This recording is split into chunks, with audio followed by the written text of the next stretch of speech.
Australia's property market has been on a roller coaster for years, but in 2026, the conversation has shifted.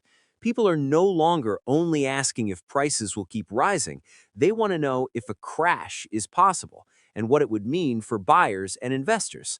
In this video, we'll cut through the headlines, look at city-by-city realities, examine the risks that matter, and tell you what to do next.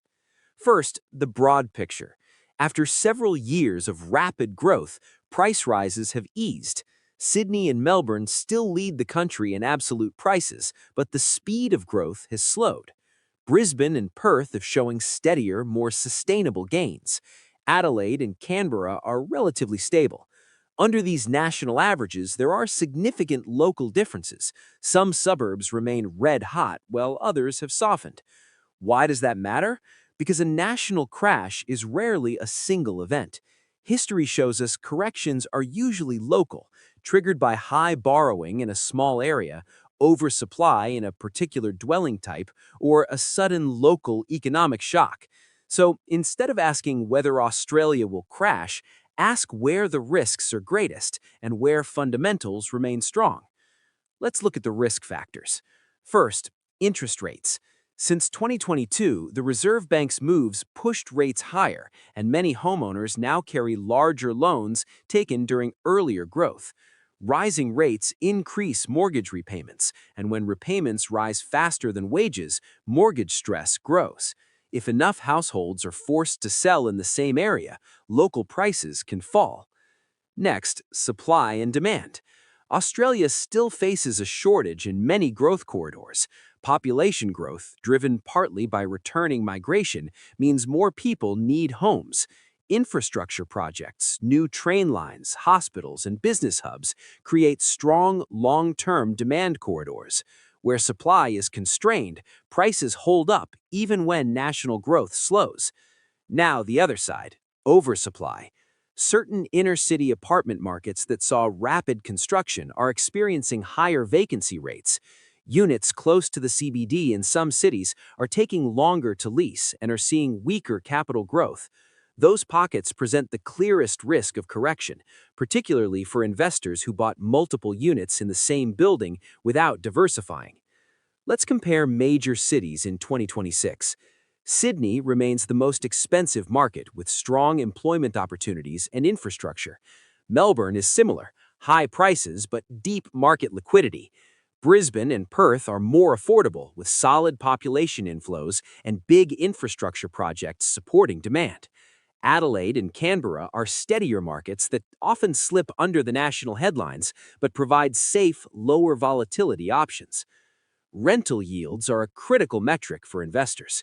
In 2026, we're seeing higher gross yields in outer suburbs in some regional markets compared with inner-city towers.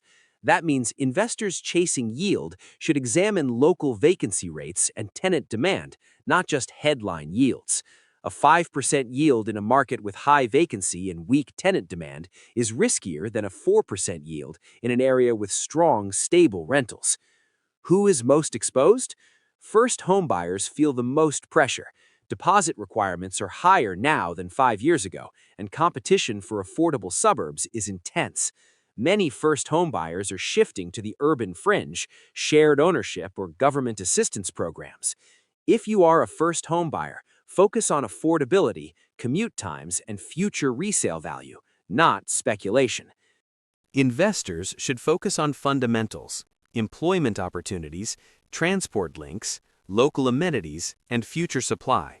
Avoid choosing a suburb based solely on social media buzz or short-term hype cycles.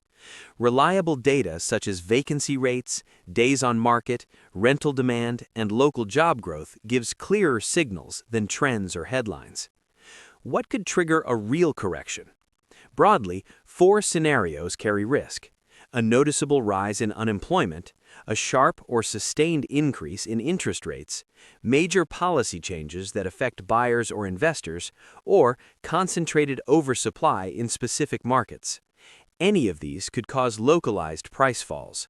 For a national-level crash, multiple major factors would have to occur together, which, based on current conditions, appears unlikely in 2026. Timing the market is tempting, but very difficult to do consistently. A better approach is to prepare for a range of possible outcomes. Stress test your mortgage at higher interest rates than today to ensure you're comfortable if rates rise. Keep a financial buffer. Prioritize properties that appeal to a wide range of potential tenants or buyers, families, professionals, and downsizes, because broader appeal usually means stronger resilience in uncertain periods. If you're enjoying this, hit like to help more people find this video. Here are 3 practical rules for 2026. Rule 1. Know the local fundamentals. Look past citywide averages and examine vacancy rates, infrastructure plans, and employment trends in the specific suburb you're considering. Rule 2. Stress test your finance. Calculate repayments at a higher interest rate than today to ensure you're comfortable if rates rise. Rule 3. Prioritize liquidity and flexibility. If you ever need to sell quickly, properties near transport, schools, and shops typically attract a wider pool of buyers.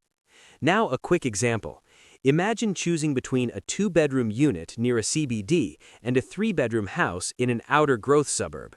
The unit may offer convenience, but could face higher vacancy or weaker long-term capital growth if the inner-city apartment market slows.